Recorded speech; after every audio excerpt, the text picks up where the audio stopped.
മക്കളെ കിണർ കേട്ടിട്ടുണ്ട്, കുഴൽക്കിണർ കേട്ടിട്ടുണ്ട്, തുരപ്പ് എന്ന് പറഞ്ഞ സാധനം കേട്ടിട്ടുണ്ടോ? അത് ഞാൻ ആദ്യമായിട്ട് കേൾക്കുന്നത് നമ്മുടെ ദാമോദരൻ.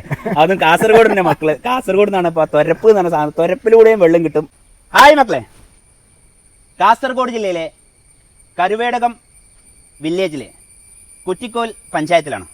ഇവിടെ നമ്മുടെ കെയർ ഓഫില് 6 ഏക്കറും 51 സെന്റ് ഭൂമി. കൃഷിക്ക് ഏറ്റവും അനുയോജ്യമായാണ്. കൃഷി ചെയ്യാൻ ആഗ്രഹിക്കണമെന്ന് പ്ലോട്ടാക്കി കൊടുക്കുകയാണെങ്കിൽ എന്റെ ഫ്രണ്ടേജ് മൊത്തം ഏറ്റവും കൂടുതൽ ഇതിന് ഫ്രണ്ടേജ് എങ്ങനെ നോക്കിയാലും ഫ്രണ്ടേജ് ആണ്. 500 അല്ല, അതിലാറുണ്ടാവും. ടാറിംഗ് റോഡ് ഫ്രണ്ടേജ് 500 ഉണ്ടാവും. അതിന്റെ പുറമെ ഈ കാണുന്ന ഇത് മണ്ണ് റോഡ്, ഇതുണ്ടാവും ഏകദേശം ഒരു 400 മീറ്റർ. ഇതുണ്ടാവും 140 തെങ്ങുണ്ട്. പിന്നെ ഒരു 800 റബ്ബർ ഉണ്ട്. 800 റബ്ബർ. അതിൽ എത്ര റബ്ബർ എടുക്കുന്നത്? ഒരു 10-300 ഉണ്ടാവും. 300 എണ്ണം ഇപ്പൊ നമ്മള് പിന്നെ വെട്ടുന്നുണ്ട്, അത് ടാപ്പിംഗ് എടുത്ത് ചെയ്യുന്നുണ്ട്. അയൽവാസികളുണ്ട് ഇതിന്, അങ്ങേ സൈഡിലെ അയൽവാസികൾ ഇങ്ങനെ 4 ഭാഗത്തും വീടുകളുണ്ട്. വീടുകൾ വെച്ച് കൊടുക്കുകയാണെങ്കിലും അത്യാവശ്യം പെട്ടെന്ന് 5 സെന്റ് 10 സെന്റ്